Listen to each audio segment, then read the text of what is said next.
সম্মানিত ভাইরা, এরূপদা করিমপুরের মাহফিলে অনেক বড় কষ্ট নিয়ে বছর 3 আগে, প্রায় 3 বছর পূর্বে এই মাদ্রাসার মাহফিলের ময়দান থেকে আমি ফিরে গিয়েছিলাম। আপনাদের কি মনে আছে? আমাকে বয়ান করার সুযোগ দেওয়া হয়েছিল না। আমি প্রস্তুত স্টেজে আসবো। আমাকে বলা হলো, হুজুর 5 মিনিট আমাদের অতিথি আছে, 9 নং পোড়াহাটি ইউনিয়নের চেয়ারম্যান হিরণ সাহেব, উনি 5 মিনিট কথা বলবেন। আপনারা ভুলে গেল, আমরা ভুলে যাই নাই। উনি 5 মিনিট কথা বলবেন, এরপর আপনি আসেন। আমি মসজিদে বসে থাকলাম। উনি প্রায় 45 মিনিটের উপরে এই কোরআনের মাহফিলের প্যান্ডেলে বসে উনি আল্লাহর কোরআন যে মাইক দিয়ে প্রচার হবে, এই একটা গুরুত্বপূর্ণ একটা ওয়াজের প্যান্ডেলে বসে, যেখান থেকে আল্লাহর কোরআনের সাপ্লাই হবে, কোরআনের কথা হবে, সেই ময়দানে বসে উনি 45 মিনিট সময় আমার পুরো টাইমটা উনি নষ্ট করে দিয়ে উনি এখান থেকে বিদায় নিলেন। মনে আছে আপনাদের?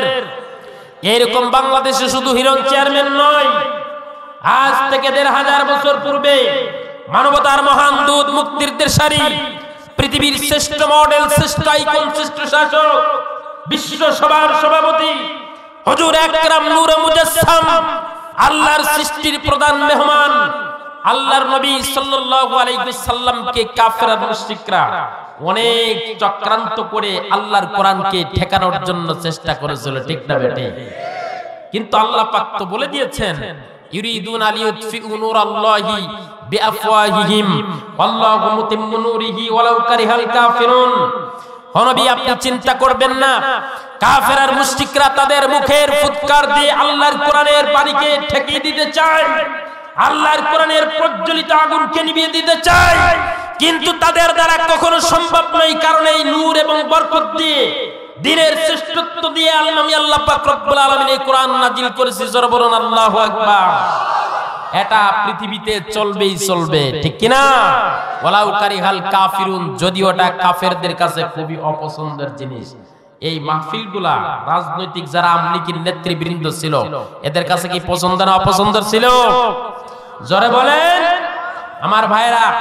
এই কোরআনের সাথে যারা বেয়াদবি করেছে, একজন ব্যক্তি সম্মান নিয়ে পৃথিবী থেকে বিদায় হতে পারে নাই, কিয়ামত পর্যন্ত পারবে না। জোরে বলুন ঠিক না বেঠিক?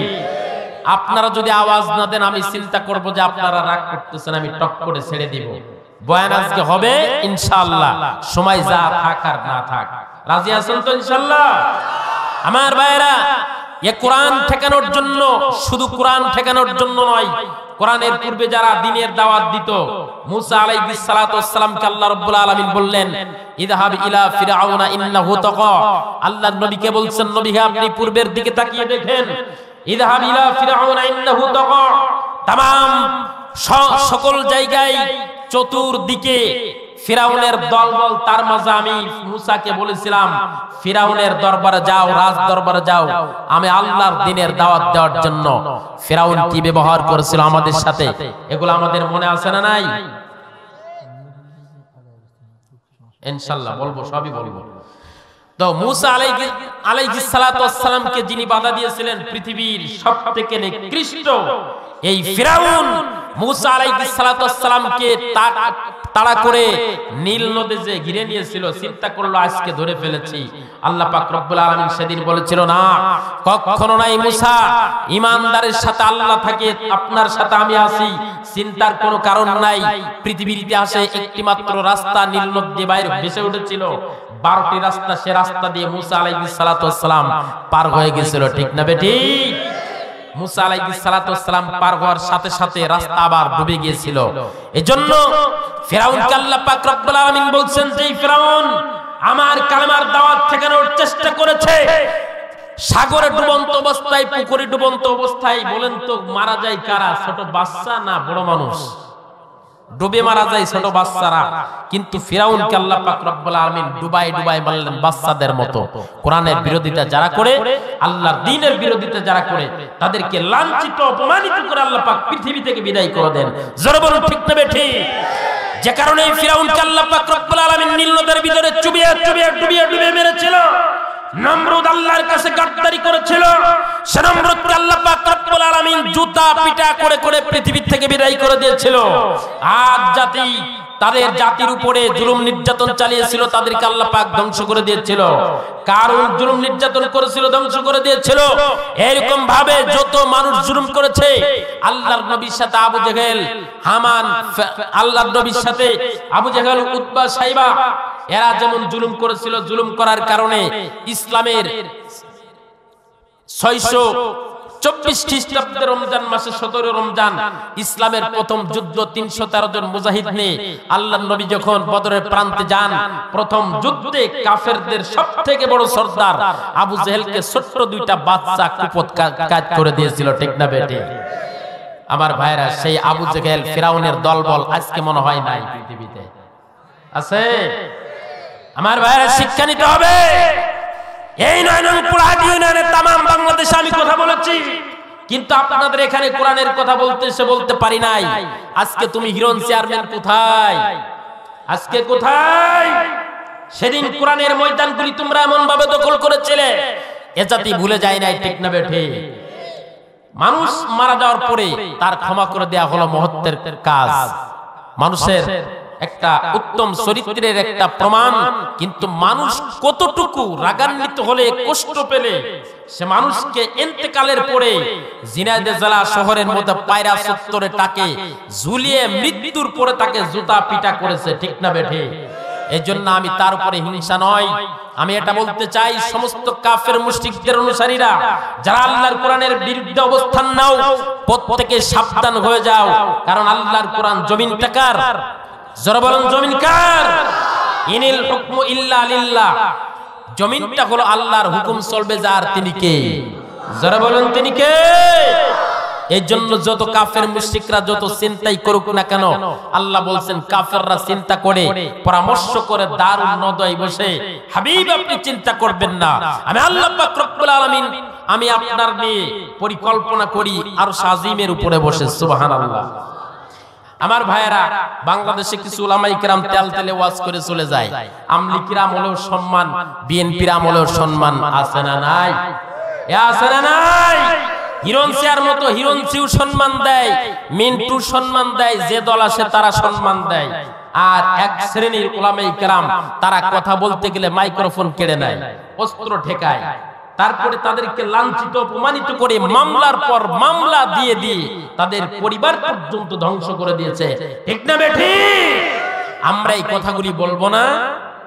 যারা বলেন বলবো না? আমরা আব্রারের কথা ভুলে যাই নাই। বাংলাদেশের বুয়েটের মেধাবী ছাত্র, তাকে যখন পিটিয়ে পিটিয়ে বাংলার জমিনে, ঢাকার শহরে তাকে যখন পিটিয়ে পিটিয়ে রক্তাক্ত করা হলো, বুয়েটের মেধাবী ছাত্র আব্রার বলেছিল, please give me a glass of water, আমাকে এক গ্লাস পানি দাও, আমি কিছুক্ষণের মধ্যে মারা যাব। এক গ্লাস পানি তো দেই নাই, ওরা বলছে শালা তো এখনো মরে নাই। প্যান্টের চেন খুলে শালা পানি চাই, কত বড় সাহস! প্যান্টের চেন টান দিয়ে খুলে গালের ভিতরে পেশাব করে দিয়েছে। জোরে বলুন আল্লাহু আকবার। কি জাতীয় নির্যাতন, কি জাতীয়, কোন ধরনের জালিম বলে এই কাজগুলো করতে পারে, এগুলো আপনারা কি ভুলে গেছেন? এই জন্য আমার ভাইরা, আল্লাহ পাক রব্বুল আলামিন বলছেন, খবরদার, ইসলামের জন্য, সমাজে ন্যায় প্রতিষ্ঠিত করবার জন্য যেই মানুষগুলো কোনো জীবন দিয়ে শাহাদাত পেয়ালা পান করলো, ওয়ালা তাকুলু লিমান ইয়াকতালু ফি সাবিলিল্লাহি আমওয়াত। খবরদার, খবরদার, যারা আল্লাহর জন্য জীবন দিয়ে মারা গেল তাদেরকে তোমরা মৃত্যু বলো না, বাল আহইয়াউ ওয়ালাকিন লা তাশউরুন, বরং তারা কবরের মধ্যে জীবিত, কিন্তু তোমরা সেটা বুঝতে পারো না। সুবহানাল্লাহ। এই জন্য কিছু মানুষ জীবন দেয় আর কিছু মানুষ হালুয়া রুটি খায়, আছে না নাই? তোমার দাওয়াত আমার দাওয়াত, নেই দাওয়াত মিল, তোমার কিতাব আমার কিতাব, নেয়াবার মিল, ঠিক না বেঠিক? তোমার দাওয়াত মাংস পোলাও প্লেট ভরা ভাত, আমার দাওয়াত জেলখানাতে দুর্বিষহরাত। একজন আলেম দাওয়াত দেওয়ার কারণে জেলখানার মধ্যে বন্দী হয়, আর একজন আলেম দাওয়াত দেওয়ার কারণে সংবর্ধনা পায়, মোটা মোটা অঙ্কের টাকা পায়, আছে না নাই? এই জন্য আল্লাহ পাক রব্বুল আলামিন কুরআনুল কারীমের মধ্যে ঘোষণা করেছেন মুসলমান পরিপূর্ণ ইসলামে যদি ইসলামী ভাবে যদি এই দেশটা একটা দেশ শাসন করতে চাও দুই শ্রেণীর মানুষের সাথে তোমরা যুদ্ধ করবে। জোরে বলুন কয় শ্রেণী? কথা কয় না। কয় শ্রেণী? দুই শ্রেণীর মানুষের সাথে যুদ্ধ করবে।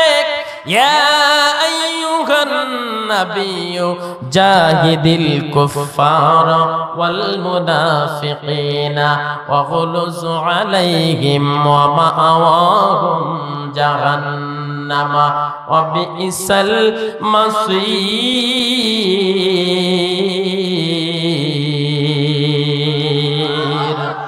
আল্লাহ বলছেন নবী হে আপনি যুদ্ধ করেন, ইয়া আইয়ুহান নাবিয়্যু হে নবী আপনি যুদ্ধ করেন, জাহিদিল কুফফার কাফেরদের বিরুদ্ধে আপনি যুদ্ধ করবেন, ওয়াল মুনাফিকিন এবং মুনাফিকদের বিরুদ্ধে যুদ্ধ করবেন, ওয়াগলুজ আলাইহিম তাদের সাথে কঠোরতা অবলম্বন করে চলবেন, ওয়া মাওয়াহুম জাহান্নাম কারণ হলো ওই গোষ্ঠীটা হলো জাহান্নামে, ওয়া বিইসাল মাসীর যেই জাহান্নামের কোনো শেষ থাকবে না। জোরে বলুন আল্লাহু আকবার।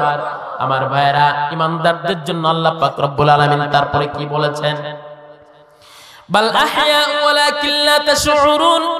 এরপরে আল্লাহ পাক রব্বুল আলামিন বলছেন ওয়ালা নাবলুওয়ান্নাকুম বিশাইইম মিনাল খাউফি ওয়াল জু'i ওয়া নাকসিম মিনাল আমওয়ালি ওয়াল আনফুসি ওয়াস সামারাত।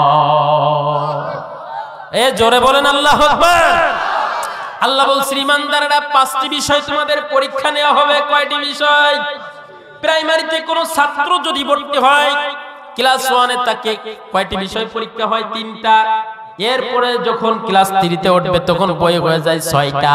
আস্তে আস্তে ক্লাসে উত্তীর্ণ হয়, আস্তে আস্তে উত্তীর্ণ হয় আর আস্তে আস্তে সাবজেক্ট বাড়ে। আল্লাহ বলছেন ঈমানদারেরা তোমরা যখন ঈমানদার হবে তোমাদের পরীক্ষা নেওয়া হবে 5টি বিষয়ের উপর। কয়টি বিষয়? ওয়ালা নাবলুওয়ান্নাকুম অবশ্য আমি তোমাদেরকে পরীক্ষা করব বিশাইইম মিনাল খাউফ ভয় দিয়া। কোরআনের কথা বললে মানুষে মারবে, কোরআনের হক কথা বললে ইমামতি ছুটে যাবে। কোরআনের পথে যদি আমি একটা মিছিল করতে যাই, আওয়ামী লীগের পক্ষে মিছিল করলে সমস্যা নাই, হালুয়া রুটি পাওয়া যায়, গাড়ির তেল পাওয়া যায়, ঠিক না ঠিক? আর যখনই ইসলামী দলগুলি মিছিল ডাকে এই মিছিলে যাওয়ার সময় দেখি কিডা কিডা আমার দিকে তাকায় আছে, দিকে বেরলো কিনা, আছে না না? আমার ভাইরা আল্লাহ পাক রব্বুল আলামিন বলছেন কুরআনুল কারীমের মধ্যে আল্লাহ পাক রব্বুল আলামিন আমাদের দিক নির্দেশনা দিয়েছেন, বান্দা তোমাদের 5টি বিষয়ের উপর আমি আল্লাহ পরীক্ষা নেব। 1 নম্বরে হলো ভয়, বিশাইইম মিনাল খাউফ। সমস্ত ভয়কে জয় করবে যারা, ঈমানদার হবে তারা। আল্লাহর নবী বললেন আল মুজাহিদু মান জাহাদা লিনাফসি। যে ব্যক্তি নফসের সাথে যুদ্ধ করে জিতে যেতে পারবে, নফসের সাথে যুদ্ধ করে জিতেছিল হযরত আবু বকর। মক্কার বাজারে সবথেকে নামি দামি বড় সবথেকে রানিং ব্যবসার 13টি দোকান ছেড়ে দিয়েছিল ইসলামের জন্য। কার জন্য? যারা বলেন কিসের জন্য? হযরত ওমর রাদিয়াল্লাহু তাআলা আনহু মক্কা তার উন্নত সবথেকে বড় চেয়ার ছেড়ে দিয়েছিল ইসলামের জন্য। যারা বলেন কিসের জন্য? হযরত বেলাল, হযরত ওমর, হযরত উসমান, সুমাইয়া রাদিয়াল্লাহু তাআলা আনহু, খুবাইব, খাব্বাব ইসলামের জন্য, আল্লাহর দ্বীনের জন্য তারা অকাতরে জীবন দিয়েছিল। তারা কাফেরদের কোনো ভয় পায় নাই। হযরত বেলাল রাদিয়াল্লাহু তাআলা আনহু উমাইয়া বেলালকে ডেকে বলতেছেন, বেলাল ভয় দেখাচ্ছেন, বেলাল রে তুমি যদি মুহাম্মাদের ওই যে কালেমা যদি তুমি না ছাড়ো। বেলাল যখন আল্লাহ আল্লাহ বলে জিকির করে, বেলাল যখন আল্লাহ বলে জিকির করে, বিলালের কি ডাক ছিল জানো? বিলাল একটা নাম ধরে জিকির করত, আহাদ। এই নাম যতক্ষণ পর্যন্ত তোমার হৃদয় থেকে না মুছে যাবে, যতক্ষণ পর্যন্ত তোমার মুখ থেকে বন্ধ না হবে, ততক্ষণ পর্যন্ত তোমার উপরে জুলুম নির্যাতনের স্টিম রোলার বন্ধ হবে না। জোরে বলুন আল্লাহু আকবার। হযরত বিলাল বললেন, উমাইয়া রে, ও উমাইয়া, তুমি যত জুলুম নির্যাতন করো আমি কালেমা ছাড়তে পারি না। এই উমাইয়া কি করলেন, হযরত বিলালের পায়ের রশি বেঁধে মক্কার উত্তপ্ত বালুর উপর দিয়ে পায়ের রশি বেঁধে টানতে টানতে টানতে টানতে পুরা মক্কায় নিয়ে বেড়ালেন। নিয়ে বেড়ানোর পরে বিলালের বুকের উপরে উত্তপ্ত বালুর উপরে শোয়াইয়া দিয়া বড় একটা পাথর চাপা দিয়ে বলতেছে, বিলাল তুমি কি ওই নামটা ভুলবা? তোমার আল্লাহর নাম মুহাম্মাদের নামটা কি ভুলতে পারবে? ও বিলাল, যদি না বলো তাহলে তোমার উপরে নির্যাতন চলবে, তোমার উপরে জুলুম চলবে, আরো শাস্তি বাড়ানো হবে। বিলাল রে, ও বিলাল, তুমি কি ভুলতে পারবে? বিলাল বললেন, উমাইয়া রে, যত জ্বালা বাড়াও কিন্তু সব ছাড়তে পারে, জীবন দিতে পারে, ঈমান বিক্রি করতে পারি না। মুসলমান, এই জমিনের ভিতরে, এই মাঠের মধ্যে এমন কারা কারা আছে ইসলামের জন্য প্রয়োজনে জীবন দিতে চাই, প্রয়োজনে অর্থ দিতে চাই, সময় দিতে চাই, কিন্তু ঈমান ছাড়তে রাজি নয়? কারা কারা? লিল্লাহি তাকবীর, লিল্লাহি তাকবীর। মুখে না অন্তরে না কাজে? কোনটায়? মুখে মুখে। সময় আসলে যাবেন তো, ইসলামের জন্য জীবন দেবেন, টাকাও দেবেন। আমার ভাইয়েরা, বিলাল রাদিয়াল্লাহু তাআলা আনহুকে হযরত উমাইয়া, হযরত বিলাল রাদিয়াল্লাহু তাআলা আনহুকে রাতের গভীরে বলতেছে, বিলাল, তোর বাঁচানোর মতো কেউ নাই, তুই তো একজন হাবশী গোলাম, তোর বাঁচানোর মতো কেউ নাই, আমি 6 টাকা দিয়ে কিনে এনেছি। ও বিলাল, এই রাত্রের বেলায় একা একা বলতেছি, তোরে আর রিমান্ড দিব না, তুই খালি বল, আল্লাহর নাম ভুলে যাবি, এই আহাদ শব্দটা ভুলে যাবি। বিলাল যখন রাজি হয় নাই, কিতাবের ভিতরে আসছে খেজুরের ডালের মতো কাঁটাযুক্ত একটা ডাল, এ ডাল নিয়ে বিলালকে ঘরের উপরে আড়ার সাথে ঝুলাইয়া এই উমাইয়া একজন শক্তিশালী প্রহরীকে বলছে অনবরত আঘাত করবে, আঘাত করবে। বিলাল যখন ঝুলতেছে, আঘাত করতেছে, এমন সময় পাশ দিয়ে যাচ্ছে পৃথিবীর শ্রেষ্ঠ মহান মহামানবের প্রথম খলিফা হযরত আবু বকর। জোরে বলুন আল্লাহু আকবার। হযরত আবু বকর শুনতে পাচ্ছেন একজন কে যেন আঘাত করছে। বিলাল চিৎকার মেরে মেরে কাঁদছে, রক্তগুলি ফিনকি দিয়ে বাইরে হয়ে যাচ্ছে। আর বিলাল বলছে, যতই আঘাত করো কিন্তু আমি কালেমা ছাড়তে পারবো না। হযরত আবু বকর উমাইয়াকে বললেন, উমাইয়া রে, তোমার মধ্যে যে একটা দাসী আছে, গরিব মানুষ, কত দিয়ে কিনেছো? উমাইয়া বলতেছে, বিলাল, ও আবু বকর, এই অকার্য দাসীর কথা শুনে তুমি কি করবা? আবু বকর বলতেছে, না না, একটা মানুষকে এইভাবে জুলুম নির্যাতন করে এটা আমি সহ্য করতে পারি না। উমাইয়া, তোমার মনে কি মায়া নাই? তোমার মনে কি দয়া নাই? একটা মানুষের উপরে এইভাবে জুলুম নির্যাতন মানুষ কিভাবে করে? ও উমাইয়া, তুমি যদি রাজি থাকো, তোমার এই অকেজ দাসীটারে আমি কিনে নিতে পারি, কয় টাকা নিবা বলো? জোরে বলুন আল্লাহু আকবার। হযরত আবু বকর বলছেন, কয় টাকা নিবা? উমাইয়া বলছে, 6 টাকা দিয়ে কিনছি। ইসলামের আগে হযরত বেলালের মূল্য ছিল কত? 6 টাকা। উমাইয়া বলছে, আবু বকর, তুমি কি পাগল হইছো? এই যে 6 টাকা দিয়ে কিনছি, 6 টাকা আমার নষ্ট হয়েছে। আবু বকর বলতেছে, উমাইয়া রে, না না না, কথা তা না, আসল কথা কই, তোমার শরীরের মধ্যেও যে লাল রক্ত, আমি আবু বকরের শরীরেও সেই লাল রক্ত। হযরত বেলাল হাবশী গোলাম হলেও ওর শরীরের যখন একটু ফুটা করে দেখো, ওর শরীরের ভিতরেও লাল রক্ত, পার্থক্য নাই। ও মাইয়া, তুমি যদি চাও তোমার এই দাসীটার আমি 6 টাকা দিয়ে ক্রয় করে নিতে চাই। হযরত আবু বকর 6 টাকা দিয়ে ক্রয় করলেন। উমাইয়া বিক্রি করে বড় খুশি হলেন।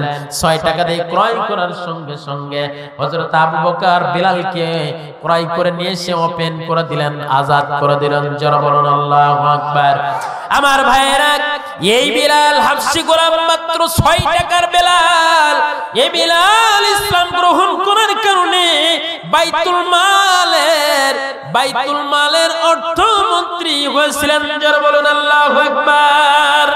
যেই বিলাল শুধু তাই নয়, আল্লাহর নবী ছিলেন ইমামদের ইমাম, ইমামুল মুরসালিন, আর বিলাল ছিলেন তামাম পৃথিবীতে যত নামি দামি মুয়াজ্জিন আছে সমস্ত মুয়াজ্জিনদের সরদার। বিশ্বনবী ছিলেন ইমাম আর বিলাল ছিলেন মুয়াজ্জিন। আল্লাহু আকবার, আল্লাহু আকবার, বলো আল্লাহু আকবার, আল্লাহু আকবার, বলো আল্লাহু আকবার। ও মধুর নামটি নিলে হৃদয় হাসে, ও মধুর নামে সুর নেমে আসে, ও নামের তুলনা হবে না, হবে না তুলনা, নাই নাই নাই। এসো না আল্লাহর নামে গান গাই, এসো না মন প্রাণ জুড়াই, বলুন আল্লাহু আকবার, বলেন বলো আল্লাহু আকবার, আল্লাহু আকবার, বলো আল্লাহু আকবার। আল্লাহু আকবারের মধ্যে শান্তি আছে না নাই? মজা আছে না নাই? যারা বলুন আছে না নাই? আমার ভাইরা, এই বেলাল জীবন দিয়ে দিতে চাই কিন্তু ঈমান দিতে চায় না। এই জন্য আল্লাহ পাক রব্বুল আলামিন বলছেন, ও পৃথিবীর মুসলমান, মারির ভয় দেখাবে, রিমান্ডের ভয় দেখাবে, জেল হাজতের ভয় দেখাবে, সব ভয়কে জয় করে নিয়া যারা একটা নিরিখ নিয়ে আল্লাহর কোরআন নিয়ে সংবিধান নিয়ে সামনে এগিয়ে যাবে, আমি আল্লাহ পাক রব্বুল আলামিন তাদের হাতে বিজয় দিয়ে দিব। বিশাইইম মিনাল খাউফি ওয়াল জু, ক্ষুধা থাকবে। পৃথিবীতে যত কাফের মুশরিক বেঈমান আছে সবগুলো দেখবেন ধনী। এই যে আপনার বাটাই বাজারের যত পজিশন গুলি আছে, সুন্দর পজিশন গুলি দেখবেন সব হিন্দু গেড়ে, ঠিক না বে ঠিক? ফাজিলপুর বাজার বলেন, জিনেদা বলেন, আর শলকোপা বলেন, আমি গবেষণা করে দেখেছি যত ভালো ভালো বাজারের পজিশন গুলো সব হিন্দুদের, যত টাকাওয়ালারা হলো সব হিন্দুদের, ঠিক না বে ঠিক? হিন্দুরা হলো সব থেকে টাকাওয়ালা। কারণ আমি একটা হাদিস তেলাওয়াত করেছি, বিশ্ব নবী বলেছেন, আদ-দুনিয়া সিজনুল মুমিন, দুনিয়াটা হলো মুমিনদের জন্য জেলখানা, আর ও জান্নাতুল কাফির, আর কাফেরদের জন্য দুনিয়াটা হলো জান্নাতের বাগান। আমরা দুনিয়া চাই না আখিরাত চাই? জোরে বলেন কি চাই? আমার ভাইরা, আল্লাহ বলছেন দুনিয়ায় যদি ঈমান নিয়ে বাঁচতে চাও, টাকা পাবে না, পয়সা পাবে না, দাপট নাও পেতে পারো, ক্ষমতা নাও পেতে পারো, মুসলমান দুনিয়ার ক্ষণস্থায়ী জীবনটাকে তুমি যদি আল্লাহর জন্য কুরবানি দিতে পারো, দুনিয়ার সমস্ত সম্পদের মায়া যদি তুমি বলতে পারো, আল্লাহ পাক রব্বুল আলামিন বলছেন যদি তুমি আল্লাহর ভয় নিয়ে আল্লাহর সামনে দাঁড়াইতে পারো, ওয়ালিমান খাফা মাকামা রাব্বিহি জান্নাতান, যে ব্যক্তি একমাত্র আল্লাহকে ভয় করবে এই বান্দাকে আল্লাহ পাক রব্বুল আলামিন জান্নাতের দুটি উদ্যান তার জন্য দান করে দিবে। আমরা একমাত্র ভয় করব যার, তিনি কে? আর একটু জোরে বলুন তিনি কে? আমার ভাইরা, বিশাইইম মিনাল খাউফি ওয়াল জু ওয়া নাকসিম মিনাল আমওয়াল, আল্লাহ বলছেন যারা ঈমানদার হবে তাদের ফসলের ক্ষতি হবে, ধন সম্পদের ক্ষতি হবে। যারা ঈমানদার তাদের বিভিন্ন ভাবে ধন সম্পদের ক্ষতি আছে না নাই? ধন সম্পদের ক্ষতি আছে না নাই? আজকে বাংলার চোর ডাকাত ঘুরে ওপেনে, ওলামায়ে কেরাম গুলি, ভালো মানুষগুলি জেলখানার দরজায় ঘরে, আদালতের পিছনে পিছনে ঘরে, ঠিক না বে ঠিক? এরপর আল্লাহ পাক রব্বুল আলামিন বলছেন, ঈমানদারেরা, ও মুসলমান, পাঁচটি পরীক্ষা করা হবে। 1 নাম্বার ভয়, 2 নম্বরে ক্ষুধা, 3 নম্বরে তোমার সম্পদ নষ্ট হয়ে যাবে, 4 নম্বরে হলো ওয়াল আনফুসি, তোমার জীবনটাও যদি চলে যায়, তোমার জীবনটাও একসময় চলে যেতে পারে, ওয়াস সামারাত, এবং তোমার যে ফলমূলের গাছগুলি থাকবে, তোমার ফলের বাগান থাকবে, এগুলোও নষ্ট হয়ে যেতে পারে। ওয়াল আনফুসি ওয়াস সামারাত ওয়া বাশশিরিস সাবিরিন, আল্লাহ বলছে ঈমানদাররা যত ক্ষতিগ্রস্ত হোক না কেন তাদেরকে সুসংবাদ দিয়ে দেন। নবীকে আপনি সুসংবাদ দেন। আল্লাহু আকবার। সুসংবাদ কাদের জন্য? ঈমানদারদের জন্য। জোরে বলেন, সুসংবাদ কাদের জন্য? সুসংবাদ যদি আমাদের জন্য না হতো মুসলমান, মনে হতো বাংলার জমিন থেকে এই ফেরাউনটা আর সরবে না। 15 বছর হয়ে গেল, 16 বছর হয়ে গেল, খালি টার্গেট করে আর বাড়ায়, টার্গেট করে আর বাড়ায়, খপ খপ করে ধরে। পুলিশ আমার, র‍্যাব আমার, সীতা আমার, বাঘ আমার, সবকিছু আমার।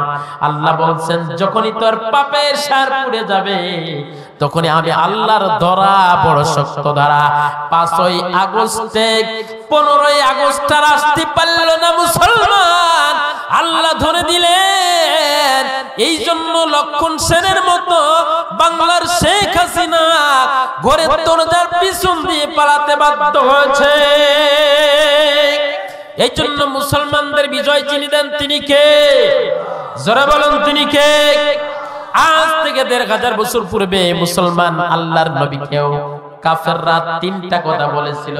আমার কথা আপনাদের খারাপ লাগতেছে, মন খারাপ করতেছেন? Milk is the name of N ideal food, the sense of medical science. চিকিৎসা বিজ্ঞানের ভাষায় কথাটি আমি মাঝে মাঝে বলে থাকি যে চিকিৎসা বিজ্ঞানের ভাষায় দুধ একটা আদর্শ খাবার, প্রত্যেকের জন্য উপকারী। কি ক্যালসিয়াম, কি পটাশিয়াম, কি ম্যাগনেসিয়াম, কি বেতাবিষ, সবার জন্য দুধ একটা আদর্শ খাবার। কিন্তু ডাক্তারের কাছে যে যদি বলেন যে আমার পাতলা পায়খানা আছে, ডাক্তার সাহেব বলবে তোমার দুধ খাওয়ার বিশেষ প্রয়োজন, কিন্তু পাতলা পায়খানা সারাই নিয়ে তারপরে আসো। ঠিক না বেটি? এমন চেয়ে মাহফিলে যারা ইমানদারের সিলমোহর নিয়ে ঘুরে বেড়ায় কিন্তু ভিতরে ঈমান নাই, ভিতরে যাদের কুফরিয়াত রয়েছে, কাফের মুশরিকদের সাথে সম্পর্ক রয়েছে, কোরআনের এই আলোচনাগুলো তাদের জন্য না আগে রোগ সারাতে হবে। ঠিক না বেটি? বুঝতে পারছেন আমার কথা? বুঝতে পারছেন? তাইলে আমার ভাইরা, তাহলে ইসলামের জন্য আমরা জীবন দিতে প্রস্তুত, আমরা টাকা দিতে প্রস্তুত। টাকা চাচ্ছি না এখন, চাইলেও দেরি আছে। আমার ভাইরা, সময় প্রায় শেষের দিকে। তো আল্লাহ তাআলা কি বলছেন? অবাশশিরিস সাবিরিন, সুসংবাদ দাও তাদেরকে যারা ধৈর্যশীল। ধৈর্যশীল কারা? 5 প্রকারের বিপদ যারা মোকাবেলা করতে পারে তারা হলো ধৈর্যশীল। 1 নাম্বার কি? 1 নাম্বার হলো ভয়, 2 নাম্বার হলো ক্ষুধা, 3 নাম্বার হলো অর্থ সম্পদ নষ্ট, লস হয়ে যাবে, টাকা নষ্ট হয়ে যাবে, অ্যাক্সিডেন্ট হয়ে যাবে, ফসল নষ্ট হয়ে যাবে। 4 নাম্বার হলো নিজের জীবনটাও চলে যেতে পারে। মুসলমান সব বিদায় করতে পারে কিন্তু একটা জিনিস দিতে পারে না, সেটার নাম কি? ঈমান। যারা বলেন সেটার নাম কি? কারণ কিয়ামতের ময়দানে মানুষ যখন ইন্তেকাল করবে মুসলমান, তখন পৃথিবীর কোন দাড়ি পাল্লা, কোন মিটার দিয়ে মানুষের কোন কিছু মাপা হবে না। মানুষের যে মাপা হবে ঈমানের মানদণ্ডে, আল্লাহর ন্যায় বিচারের মানদণ্ডে, কোরআন হাদিসের বিচারের মানদণ্ডে। মানুষের ঈমান যখন মাপা হবে, মানুষের নেকি যখন মাপা হবে, ওই দিন যদি মানুষের ঈমান থাকে, যারা ঈমানদার তারা নাজাত পাবে, যারা বেঈমান তারা জাহান্নামে চলে যাবে। ঠিক না বেটি? তাহলে পৃথিবীর সব থেকে দামি জিনিসের নাম কি? জোরে কোন। দামি জিনিসের নাম যদি ঈমান হয়, আগে দল না আগে ইসলাম? জোরে বলেন, আগে দল না আগে ইসলাম? স্বাধীনতার পরে 53 বছর পর্যন্ত এদেশের মুসলমান, আমরা মুখে মুখে বলি 90% মুসলমান, কিন্তু মুসলমানের একটা কার্যক্রম কি বাংলাদেশে আছে? এই রূপদা গ্রামে কি জিনা হয়, ব্যভিচার হয়, সুদ খাওয়া হয়, চুরি, গরু চুরি কি হয়, স্যান্ডেল চুরি মসজিদে কি হয়? মসজিদে যে স্যান্ডেল চুরি হয় তার প্রমাণ হলো ইমাম সাহেব বারে বারে কয় মুসল্লিরা জুতো সাবধান, জুতো সাবধান, জুতো সাবধান, বলে কি বলে না? চোর যদি না থাকবে তাহলে ইমাম বারে বারে এলাম কি জন্য দেয়? আমার ভাইরা, যেই কথা বলতেছিলাম, আল্লাহ পাক রব্বুল আলামিন বলছেন মুসলমান ও পৃথিবীর মানুষ, রাষ্ট্র থেকে শুরু করে রান্নাঘর পর্যন্ত যা কিছু তোমার লাগবে পূর্ণাঙ্গ জীবন বিধান দিয়া আমি আল্লাহ পাক রব্বুল আলামিন নাজিল করে বলে দিলাম, আল ইয়াউমা আকমালতু লাকুম দীনাকুম ওয়া আতমামতু আলাইকুম নি'মাতি ওয়া রাদিতু লাকুমুল ইসলাম দীনা। আল্লাহু আকবার বলেন। আল্লাহ বলছে আজকে কোরআনটা পরিপূর্ণ করলাম, এমন কোন জিনিস নাই যে তুই কোরআনে পাবি না। ঠিক না বেঠিক? এজন্য সমাজে যখন জিনার বিচার হবে, বাংলাদেশের আফসোস হলো, আমাদের আফসোস হলো, এমন একজন সরকার, এমন একজন প্রতিনিধি আমরা পাই নাই যে প্রতিনিধি সমাজের ভিতরে চুরি হলে ইমাম সাহেব এসে বলবে হুজুর কোরআনে কি আছে বের করেন, বলছে আজ পর্যন্ত আমরা ওয়াজ করে কি করব? ওয়াজ করে লাভটা কি? আমি গলা বাড়িয়ে চলে গেলাম, যা তাই, ঠিক না বেঠি? আইনের শাসন যদি থাকতো, ইমাম সাহেব যদি বিচারের পাশ দিয়ে যায় কয় হুজুর আপনি মসজিদে যান তো, এই বিচার সালিশে আপনি থাকবেন না। অথচ আল্লাহ পাক রব্বুল আলামিন বলছেন মুসলমান, যে কলম তোমাদের জন্য সৃষ্টি করেছি, made in China, made by plastic, China company আমাদের জন্য কলম দিয়েছে কিসের জন্য? লেখার জন্য। কলম দিয়ে যদি একজনের কানের ভিতরে ফুটো করে দেন তাহলে কি কলমের ব্যবহার হলো? কলম দিয়ে যদি আপনি ওয়ালে ঘষাঘষি করেন কলমের ব্যবহার হলো? কলম আফসোস করে, আহারে মূর্খ জাতি মুসলমান, মূর্খ জাতি, আমার চিনলে না, আমার দিয়ে তুই দলিল লিখবি, সিগনেচার করবি, এই জন্য আমার বানানো হয়েছে। আমার দিয়ে তো মানুষের কানে ছিদ্র করার জন্য বানানো হয় না, ঠিক না ঠিক? বাংলাদেশের সমাজের ভিতরে যখন চুরি হয়, কোরআন তখন আফসোস করে, ও মুসলমান, মসজিদের তাকের ভিতরে আমার রেখে দিছো, কিন্তু আমার এই সময় ব্যবহারের দরকার ছিল। এই সময় যদি একটা চুরির বিচার করার জন্য মসজিদ থেকে আমার বের করে নিয়েছে, তোরা যদি কোরআনের ওই সেই আয়াতটা আস-সারিকু ওয়াস-সারিকাতু ফাকতাউ আইদিয়াহুমা, যারা চুরি করলো নারী হোক আর পুরুষ হোক এদেরকে হাত কেটে দাও, সুবহানাল্লাহ বলেন। বাংলাদেশের ঝিনাইদহ জেলার মধ্যে যদি একটা চোরের বিচার ওপেনে পায়রা চত্বরে হিরণের ঝুলানো মতো যদি করা হতো, একটা চোরের বিচার যদি করা হতো, বাংলাদেশের 36টা টেলিভিশন চ্যানেল যদি দেখানো হতো কালকে থেকে চুরি করবা তাহলে তোমার হাত কাটা যাবে, এই কথা যদি চ্যানেলগুলোতে প্রকাশ করতো, আগামী কাল থেকে যুবকরা চুরির চিন্তা মাথায় আনতো। কয় সওয়াল মাঠে যায় নাই, ভ্যান চালায়, ওই চিন্তা বাদ দে দোস্ত, ওঠার করা যাবে না। কোরআনের আইন শুরু হয়ে গেছে, জোরে বলুন আল্লাহু আকবার। দাও খোদা দাও এমন একটি দেশ আমাকে দাও, যে দেশটিকে তোমার কাছে কবুল করে নাও। দাও খোদা দাও এমন একটি দেশ আমাকে দাও, ঠিক না বেঠি? বিএনপি আসলে মনে হয় ওইটা আল্লাহর কাছে পছন্দ। হ্যাঁ, মানে আগে গাছে নাই উঠতে 3 কান পাটছে বিএনপি, গাছে উঠার আগে আগে পাড়িয়ে দিয়ে। ওই আমাদের এলাকায়, লাঙ্গলবাদ এলাকায় কিছু একটা ডায়লগ আছে, ওরা কয় যে আগে খাবো লাভেরটা, পরে খাবো আসল। আমার কথা হলো আগে আসল খেয়ে ফেলবো। একজন ব্যবসা করতে 40 কেন গজা কিনে নিয়ে আসে, নিয়ে আসার পরে মার কাছে বলতেছে, মা এটা কালকে হাটে বেচবো। কই ঠিক আছে বেচিস, বেচলে কি হবে? কই মা লাভ হবে, সেই টাকা দিয়ে আমার আস্তে আস্তে বাড়বে। ঠিক আছে। এরপরে সারা রাত ধরে ঘুমোয় আর খালি চিন্তা করে যে গজা রয়েছে, এক কেন করে খায়। খাতি খাতি খাতি খাতি মনে করেন 20 কেন ফুড়ে ফেলেছে সকালবেলা। এরপরে 20 কেন ফুড়তি ফুড়তি হাটে যাওয়ার সময় হতি হতি 35 কেন খেয়ে ফেলেছে। মা কইছে মনি হাটে যাবি না? কয় মা আর 5 কেন আছে, উনি আর হাটে যেয়ে কি করব? তা মা কয় তুই না করলে ব্যবসা করবি? তা উনি বলতেছে, মা আমার কথা হলো আমি আগে আসল খেয়ে ফেলবো, পরে খাবো লাভেরটা, ঠিক না বেঠি? আমরা কাফেরদের কাছ থেকে ছিনিয়ে নিয়ে মুনাফিকদের হাতে দিতে প্রস্তুত নয়, ঠিক কিনা? এই কোরআন যারা কোরআন দিয়ে জীবন চালাবে, সমাজ চালাবে, তাদেরকে আমাদের দরকার, ঠিক কিনা? সূরাতুল মাইদার 45 নম্বর আয়াত। কথা তো আর আমার না, আপনাদের সাথে শত্রুতা আছে? হিরণ চেয়ারম্যানের কি আমি ভুটান নাকি? এত বলতেছি কি জন্য? কোরআন বলার জন্য এখানে আসছিলাম, আমার বলতে দেয় নাই। তারপর আল্লাহর কাছে বলি, ও যত গুনাহ করছে আল্লাহ তুমি মাফ করে দাও। যদি আল্লাহ তোমার ইনসাফে আসে যে মাফ করার যোগ্য, তাহলে করে দাও। আর যদি না আসে তাহলে আল্লাহ যা ইচ্ছা তাই করো, ঠিক না বেঠি? আল্লাহ পাক রব্বুল আলামিন বলছেন, মুসলমান, জিনাদের জেলায় যদি একটা চুরির বিচার করে বাংলাদেশের সব চ্যানেলে দেখানো হতো, আগামী কালকে যেমন চুরি হতো না, একটা জিনার বিচার করে যদি তুমি জিনাইদহ জেলা শহরে দেখাইতা, ঢাকা শহরে যদি দেখাতে, আগামী কাল থেকে বাংলাদেশের যুবকরা জিনা তো দূরের কথা, প্রত্যেকটা যুবকের স্বপ্নদোষ পর্যন্ত বন্ধ হয়ে যেত। ও চিন্তা মাথায় আনিস নে, জানে পরানে শেষ, ঠিক কিনা? কোরআন বলছে লা ইয়াবকা মিনাল ইসলামি ইল্লা ইসমুহু।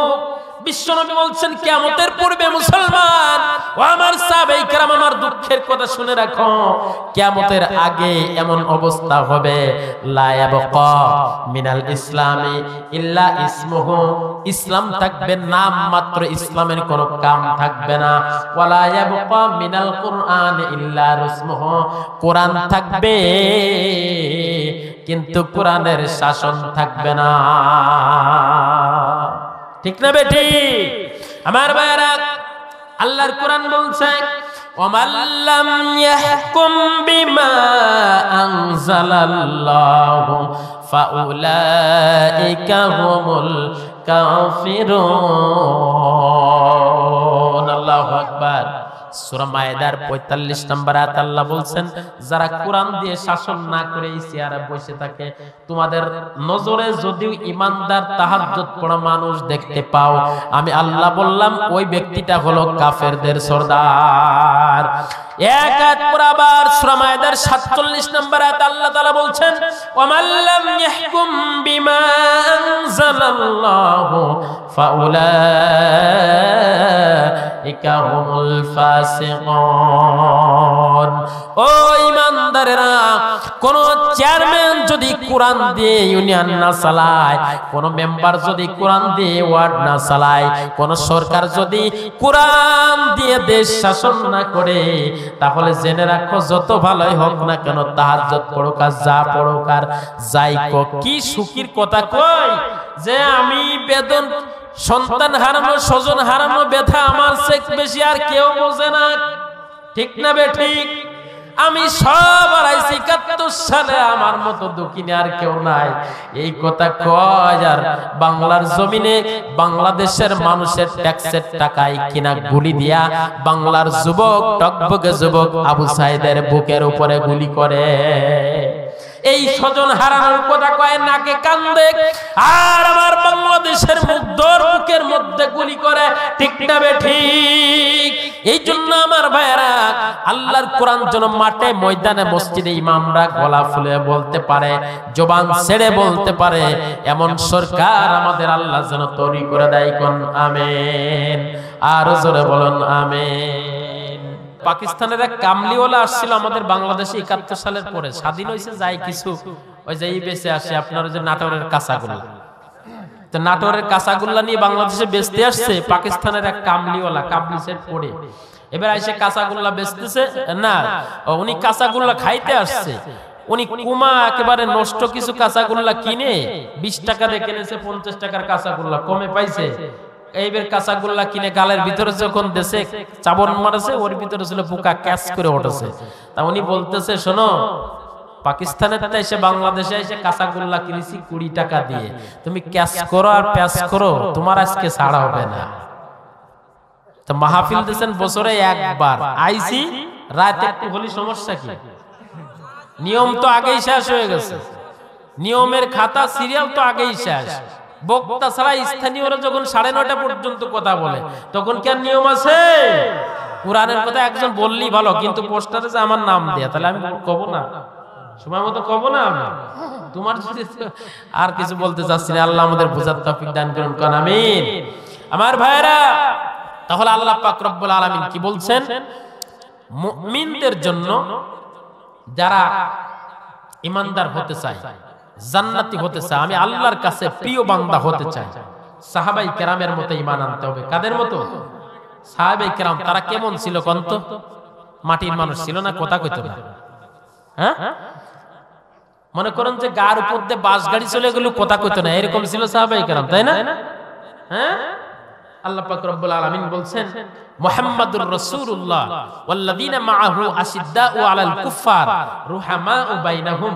আমার নবী মুহাম্মাদের সাহাবাই কেরাম ছিল কাফেরদের উপর আশিদ্দাউ আলাল কুফফার, কাফেরদের উপরে ছিল অত্যন্ত কঠিন, আর রুহামাউ বাইনাহুম, নিজেদের মধ্যে ছিল অত্যন্ত নরম এবং ভদ্র। এক ভাই আর এক ভাইয়ের সাথে কথা বলতো নরম শরী, আর কাফেরদের জন্য ছিল কাটা, কাফের পশু কাটা কাটা কাটছে। ঠিক না বে ঠিক? আজকে বাংলাদেশে একটু গরম ওয়াজ করলে কয় রাজাকারের গন্ধ পাওয়া যায়, ওই গন্ধ এখন বাদ দাও, সব ভুলে যাও। এই বাংলাদেশের চট করে ঢুকতে পারতেছ না। ঠিক না বে ঠিক? ও বিভিন্ন উলামায়ে কেরাম গান শুরু করেছে, তুমি আইসো শর্ট করিয়া আয়না ঘর তোমার জন্য রেখেছি সাজায়া, বুবু আইসো শর্ট করিয়া আয়না ঘর তোমার জন্য রেখেছি সাজায়া। কারণ আমরা তো বানাই নাই, বানাইছো তুমি, আমরা এবার নতুন করে সাজালাম। বাংলাদেশের সুপ্রিম কোর্টে স্পেশাল ট্রাইব্যুনাল, যেই ট্রাইব্যুনালে মিথ্যা সাক্ষী জন্ম হলো 1985 সালে, সেই বেটা 1971 সালের দেলোয়ার হোসেন সাঈদীর বিরুদ্ধে 1 নাম্বার সাক্ষী দিয়ে আল্লামা সাঈদীকে বিষ প্রয়োগ করে হত্যা করে 12 বছর জেলখানার ভিতরে রেখে দেয়। এই মানুষগুলো বাংলাদেশে আছে না নাই? আর তুমি শর্ট করে ঢুকে পড়বা, সেই গুড়ি বালি হয়ে গেছে, ঠিক কিনা? এবারের বাংলাদেশ হবে কোরআনের বাংলাদেশ, জোরে বলুন ঠিক না বেঠিক? আগামীর বাংলাদেশ টুপিওয়ালাদের বাংলাদেশ, আগামীর বাংলাদেশ হবে হাফেজে কোরআনের বাংলাদেশ, আগামীর বাংলাদেশ হবে ইসলামের বাংলাদেশ, জোরে বলুন আল্লাহু আকবার। ইসলামের বাংলাদেশ হলে কি হবে মুসলমান? কি সুযোগ সুবিধা হবে? চুরি থাকবে না, ডাকাতি থাকবে না, রাজধানী থাকবে না, নারীরা ওপেন রাস্তা দিয়ে ঘুরবে, কেউ তাকানোর সুযোগ পাবে না, ঠিক কিনা? এই দেশ ভালো না কি খারাপ? ভালো না খারাপ? আজকে বাংলাদেশে 3 বছরের বাচ্চা ধর্ষিত হয়, 95 বছরের বুড়িও ধর্ষিত হয়, ঠিক কিনা? এই দেশ থেকে আল্লাহ পাক রব্বুল আলামিন রক্ষা করে আমাদের আর যেন পায়রা 70 হিরনের মতো আর ঝুলতি না হয়। আল্লাহ আমাদের সেই তৌফিক তুমি দান করো, আমিন।